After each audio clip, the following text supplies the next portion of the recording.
मान लो ये स्पेस है, 3D स्पेस है और इसमें इस नोक पर मेरे पास क्या है, इस यहाँ पर एक पॉजिटिव चार्ज रखा हुआ है लेंस से। तो अब इससे सभी जगह इलेक्ट्रिक फील्ड निकलेगी, आगे पीछे दाएं बाएं ऊपर नीचे सभी जगह, बिल्कुल ऐसे समझो कि एक फुटबॉल की जैसे जो है पूरी स्फेरिकल डायरेक्शन में रेडियली जो है ये इलेक्ट्रिक फील्ड जो है वो ब्लास्ट करती है या निकलती है ऐसे। और इसलिए ही अपन कहते हैं कि like charges repel each other. देख लो आपको ऐसा महसूस हो रहा है कि और पास लाएंगे और इलेक्ट्रिक फील्ड और अब इस वाले चार्ज को और इससे दूर लेके जाने का प्रयास करेगी और इसकी वाली भी इससे दूर लेके जाने का प्रयास करेगी, कि मेरे हर तरफ मेरे आसपास सभी जगह जो है इलेक्ट्रिक फील्ड मौजूद है। इसका ये मतलब नहीं है, उस इलेक्ट्रिक फील्ड होने के लिए चार्ज तो चाहिए ही ना, तो चार्ज तो होना मांगता है, यानी कि चार्ज तो जरूरी है। इस पर आधारित आपके पास एक क्वेश्चन आया था 1996 में जब आईआईटी के एग्जाम्स हुआ करते थे, तो आपसे पूछा गया था कि ये जो 4 इलेक्ट्रिक फील्ड लाइंस जो मैंने आपको दिखा रखी है यहाँ पर, इन चारों में से कौन सी इलेक्ट्रिक फील्ड लाइन जो है वो जो है ट्रू है।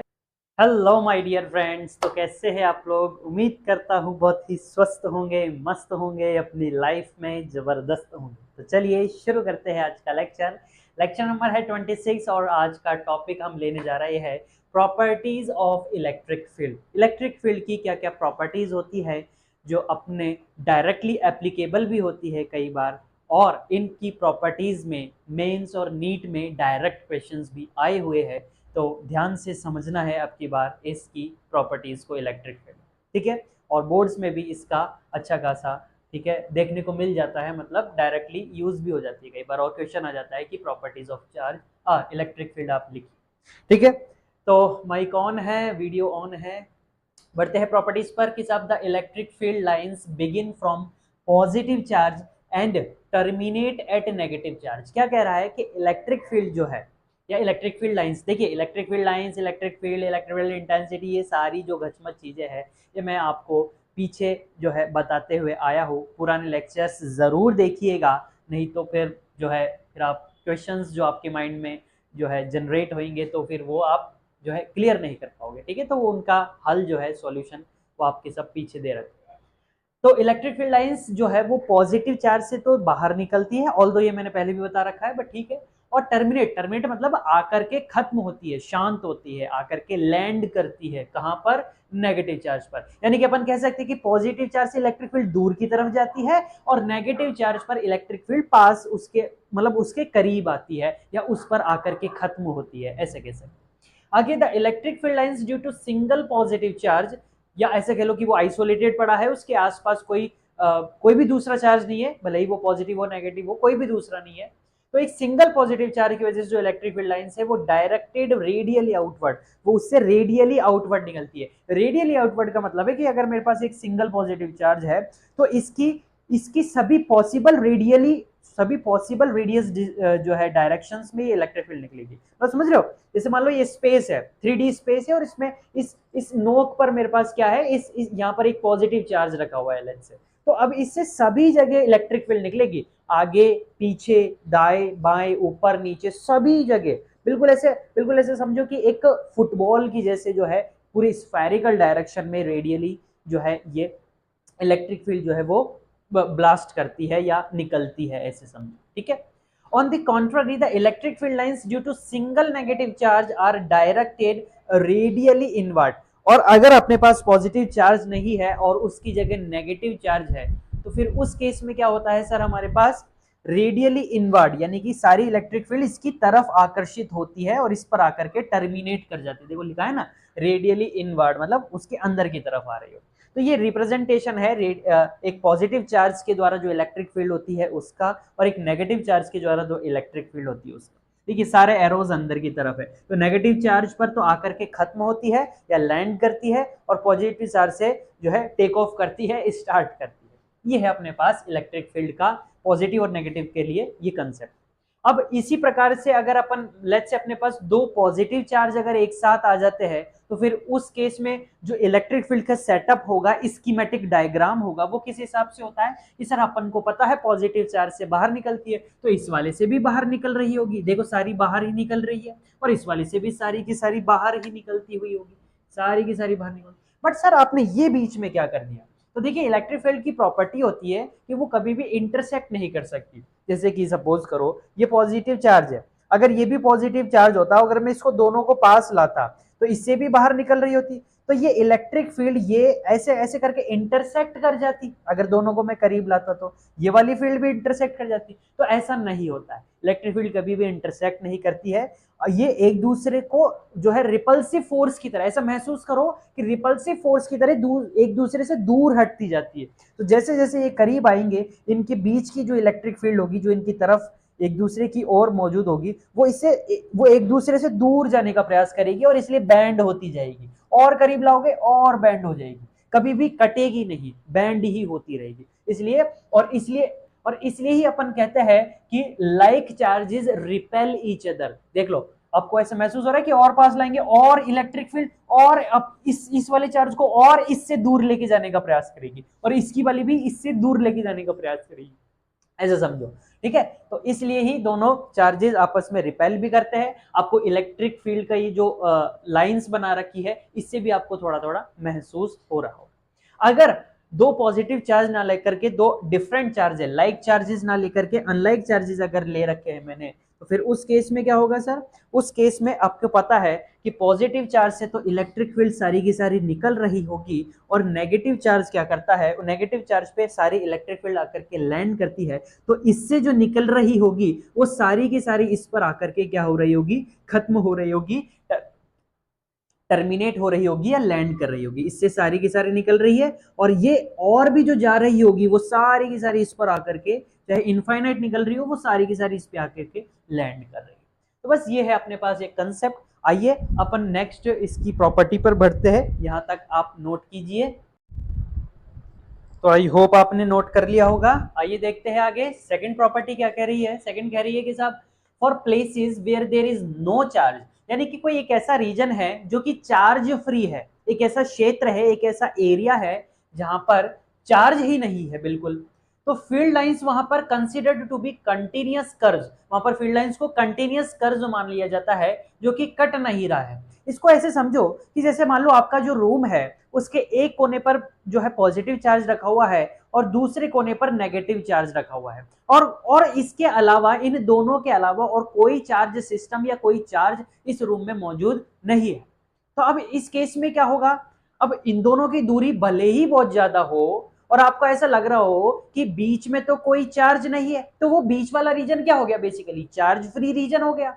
तो इस चार्ज फ्री रीजन में भी जो आपको महसूस हो रहा है चार्ज फ्री रीजन, वहां पर भी इलेक्ट्रिक फील्ड लाइंस है तो सही, भले ही आपको जो है नहीं लग रही हो, दिख तो वैसे भी नहीं, क्योंकि वो तो वैसे भी इमेजिनरी होती है, तो भले ही दिख नहीं रही हो, लेकिन वहां पर अपन ऐसा अज्यूम कर लेते हैं कि इससे निकलने वाली और उस नेगेटिव चार्ज पर जाकर के टर्मिनेट होने वाली वो जो इलेक्ट्रिक फील्ड का जो जो पूरा काफिला जा रहा है, वो उस चार्ज फ्री रीजन में है तो कंटिन्यूअस ही, यानी कि वहां से निकलकर पहुंच तो रही है, भले ही महसूस नहीं हो रही इस बीच के चार्ज फ्री रीजन में। तो कंसीडर्ड तो वो कंटिन्यूअस कर्व्स होती है, यानी कि इस, क्योंकि देखिए चार्ज के पास तो वो फील्ड लाइंस जो है वो कंटिन्यूअस जो है अपन कैसे गालें, क्योंकि वहां पे तो डेंसिटी वेरी करेगी। लेकिन ऐसा रीजन जहां पे भले ही आपको चार्ज महसूस नहीं हो रहा हो, लेकिन वहां पर भी इसका मतलब ये नहीं है कि मेरे हर तरफ, मेरे आसपास सभी जगह जो है इलेक्ट्रिक फील्ड मौजूद है, इसका ये मतलब नहीं है। उस इलेक्ट्रिक फील्ड होने के लिए चार्ज तो चाहिए ही ना, तो चार्ज तो होना मांगता है, यानी कि चार्ज तो जरूरी है। भले ही वो दूर दूर रखे हो और उसके बीच में का रीजन आप, भले ही आपको ऐसा लग रहा हो कि चार्ज फ्री रीजन हो, लेकिन वहां पर भी इलेक्ट्रिक फील्ड होती है। और कैसी कंसीडर की जाती है? कंटिन्यूअस कर्व्स कंसीडर की जाती है, कि नहीं ब्रेक नहीं हो रही, टूट नहीं रही कि भाई यहां से सिर्फ इतनी आई और फिर वहां पे जाके, नहीं ऐसा नहीं हो रहा। जैसे कि मैंने आपको बनाया था, वो ब्रेक नहीं हो रही थी, वो जा रही थी, लेकिन अब पूरी कैसे बताऊंगा? ठीक है, तो बीच वाली तो पूरी बताई थी मैंने, वो ये वाली जब यहां पर बनाया था मैंने आपको जस्ट पिछले वाले सेक्शन में।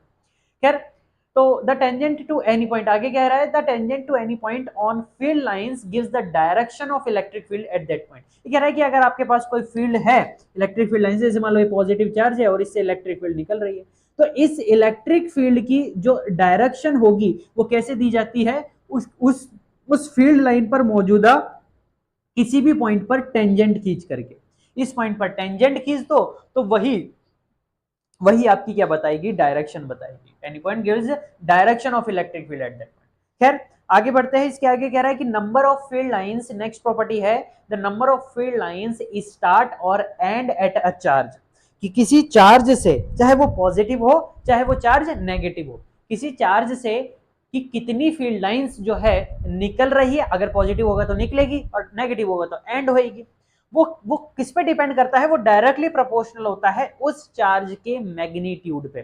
जैसे कि सपोज करो अपने पास कोई 5 कूलम, इनफैक्ट प्लस का 5 कूलम चार्ज है, तो इससे अब कितनी फील्ड लाइंस जो है वो निकलेगी कि सर 5 फील्ड लाइंस निकलेगी, ऐसा महसूस करो। -3 कूलम है, तो इस पे अब कितनी फील्ड लाइंस जो है आकर के टर्मिनेट होगी कि सर 3 फील्ड लाइंस जो है वो आकर के टर्मिनेट होगी। ये कहना चाह रहा हूं मैं बस, ठीक है। अब इसी पर आधारित क्या है, जैसे अपने पास एक क्वेश्चन आया कि साहब जैसे मान लो ये Q1 है, ये Q2 है, और इनके बीच में कुछ फील्ड का सिस्टम इस प्रकार से आपको दिखा रखा है, तो अब आपको इन दोनों का रेशियो बताना है।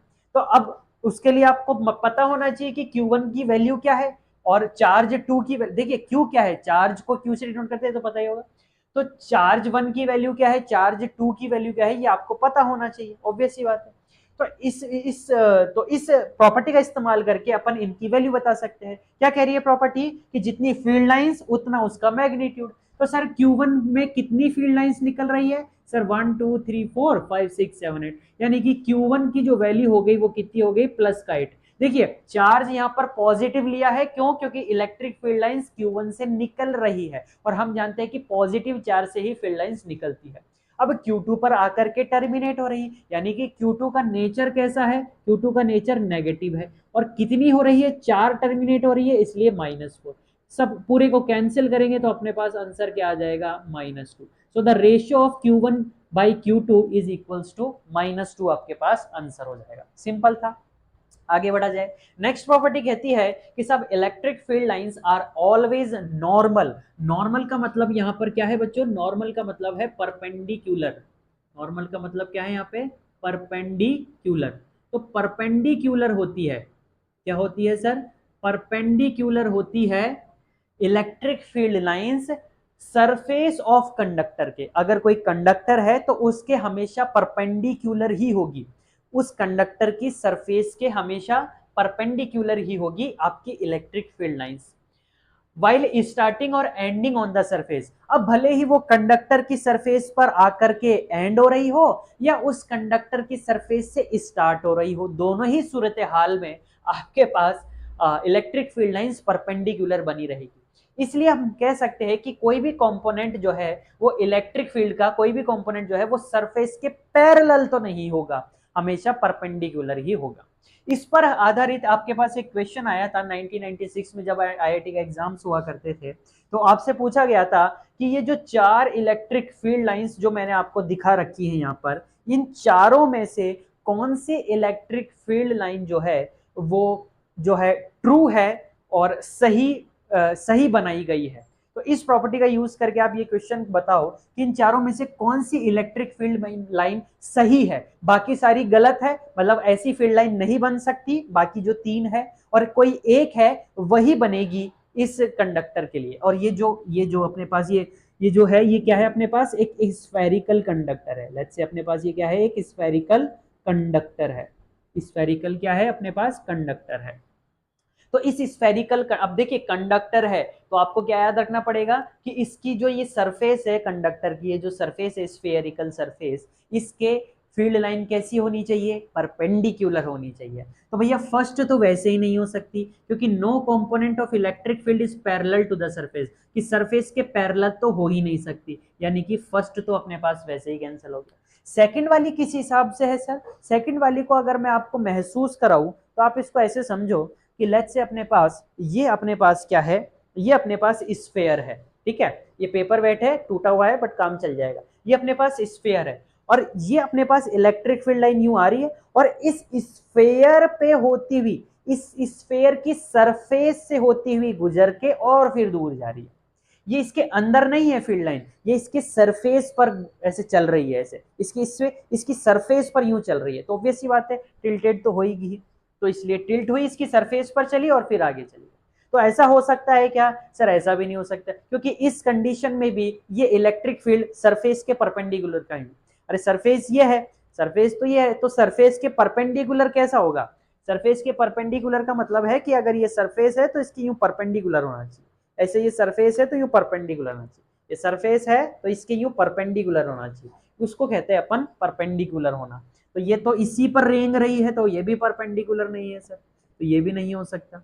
सेकेंडली थर्ड जो है वो इसके अंदर से ही होकर के गुजर रही है, ये भी पॉसिबल नहीं है, कंडक्टर के अंदर इलेक्ट्रिक फील्ड नहीं पाई जाती, तो ये भी नहीं हो सकता। तो लास्ट बचा अपने पास चौथा, इसको आप ऐसे महसूस कर सकते हो कि जैसे आपके पास क्या है कि ये इलेक्ट्रिक फील्ड जो है इस सरफेस के क्या है, परपेंडिकुलर है, ठीक है। हालांकि शो नहीं कर रखा यहाँ पर, वैसे भी शो नहीं कर रखा था, उस क्वेश्चन में भी शो नहीं कर रखा था, लेकिन ये तो मैं आपको महसूस कराने के लिए बता रहा हूँ कि ये रेडियस अगर खींचेंगे तो ये इस पर अगर एक टेंजेंट डालेंगे तो ये इस सरफेस के कैसी हो गई, ये इलेक्ट्रिक फील्ड, ये इलेक्ट्रिक फील्ड इस सरफेस के कैसी हो गई, परपेंडिकुलर हो गई। इस पर अगर टेंजेंट डालेंगे तो ये ये इलेक्ट्रिक फील्ड इस सरफेस के कैसी हो गई, परपेंडिकुलर। तो फोर्थ इसका जो है वो करेक्ट आंसर होगा यहाँ पर, कि फोर्थ वाली जो आपने लाइन बनाई है वही करेक्ट इलेक्ट्रिक फील्ड लाइन को शो कर रही है, ठीक है। आइए बढ़ते हैं अपन आगे नेक्स्ट प्रॉपर्टीज पर, यहाँ तक नोट कीजिए आप, 1 2 3 4 आपने नोट कर लिया होगा। आइए बढ़ते हैं नेक्स्ट प्रॉपर्टी पर। क्या कह रही है next property, two electric field lines cannot intersect each other because at the intersection point two direction of electric field which is represented by two tangent which is impossible। कह रहा है कि अगर आपके पास इलेक्ट्रिक फील्ड लाइन जो है वो कभी भी इंटरसेक्ट नहीं कर सकती। देखिए इसकी पॉजिटिव, इस पॉजिटिव चार्ज है तो इलेक्ट्रिक फील्ड निकलेगी क्या, हाँ सर इलेक्ट्रिक फील्ड निकलेगी। और ये भी पॉजिटिव चार्ज है तो इलेक्ट्रिक फील्ड निकलेगी क्या, हाँ सर, इसकी आपके पास इलेक्ट्रिक फील्ड क्या करेगी, बाहर निकलेगी। तो इस प्रकार इसकी भी बाहर निकल गई और इसकी भी बाहर निकल गई। तो क्या हुआ, इसकी जो इलेक्ट्रिक फील्ड है और इसकी जो इलेक्ट्रिक फील्ड है वो तो इंटरसेक्ट कर गई इस पॉइंट पर, ऐसा नहीं हो सकता। इसलिए मैंने आपको क्या ड्रॉ करके बताया था कि सर अगर दो सिमिलर चार्जेस है तो दोनों की इलेक्ट्रिक फील्ड ऐसे पास आती आती क्या कर जाती है सर, बेंड कर जाती है, यानी कि बेंड कर जाएगी लेकिन टच नहीं होएगी या इंटरसेक्ट नहीं करेगी, ऐसे घूम जाती है लेकिन कभी भी मिलती नहीं है, ऐसे ऐसे, समझ रहे हो। तो ये वाली बात है, इंटरसेक्ट नहीं करती, क्योंकि अगर इंटरसेक्ट कर गई, लेट्स से ये इंटरसेक्ट कर गई, तो अब अगर आप इस पॉइंट पर टेंजेंट बनाओगे तो ये दो टेंजेंट पॉसिबल हो जाएगी, एक इस तरफ और एक इस तरफ, दो टेंजेंट पॉसिबल हो गई। यानी कि इस पॉइंट पर इलेक्ट्रिक फील्ड की कितनी डायरेक्शन हो गई सर, दो डायरेक्शन हो गई, एक इधर एक इधर। और ऐसा हो नहीं सकता कि एक पॉइंट पर इलेक्ट्रिक फील्ड की दो डायरेक्शन पॉसिबल हो सके, ऐसा संभव नहीं है। तो इलेक्ट्रिक फील्ड जो है वो कभी भी इंटरसेक्ट नहीं करती, ठीक है, ऐसा इंटरसेक्ट कभी भी नहीं करती। आगे क्या कह रहा है कि सब in electrostatics electric field lines do not form a closed loop. Electrostatics में अगर देखा जाए तो हमारे पास क्या होता है, इलेक्ट्रिक फील्ड लाइंस कभी भी क्लोज्ड लूप फॉर्म नहीं करती। इसका मतलब क्या है कि electric field that start from a point charge, एक पॉइंट चार्ज से स्टार्ट होने वाली जो इलेक्ट्रिक फील्ड है वो उसी पर आकर के खत्म नहीं होती। क्योंकि अगर ऐसा हो गया तो इसका मतलब क्या हुआ कि इस पॉजिटिव चार्ज से इलेक्ट्रिक फील्ड निकली और इसी पर आकर के खत्म हो गई, ऐसा संभव नहीं है। क्योंकि इसका मतलब यह है कि इसने क्या फॉर्म कर लिया, क्लोज्ड लूप फॉर्म कर लिया। और ये क्या बोल रहा है, do not form a closed loop, closed loop का फॉर्मेशन वो नहीं करती है, ऐसा पॉसिबल नहीं है कि जहां से शुरू होए और वहीं पर आकर के उसी चार्ज पे खत्म हो जाए। This is in accordance with the conservative nature of electric field. ये किसका अनुसार हो रहा है, इलेक्ट्रिक फील्ड के कंजर्वेटिव नेचर के अनुसार अपन ऐसा कह सकते हैं कि इलेक्ट्रिक फील्ड अगर एक चार्ज से निकल रही है पॉजिटिव से तो वो नेगेटिव पर ही जाकर के खत्म होगी, क्लोज लूप का फॉर्मेशन नहीं करेगी। तो ये थी बच्चों आपके पास इलेक्ट्रिक फील्ड लाइंस की कुछ प्रॉपर्टीज, ठीक है। इस पर अच्छे खासे क्वेश्चंस भी आ रखे हैं, इस पूरे टॉपिक पर बोर्ड में भी सवाल आया है और एक पर्टिकुलर प्रॉपर्टी पर आपने देखा आईआईटी में भी सवाल पूछा गया है, ठीक है। तो आई होप आपको ये लेक्चर समझ में आया होगा। मिलते हैं यूं ही किसी नेक्स्ट लेक्चर में, तब तक के लिए स्वस्थ रहिए, मस्त रहिए, पढ़ाई में व्यस्त रहिए। All the very best.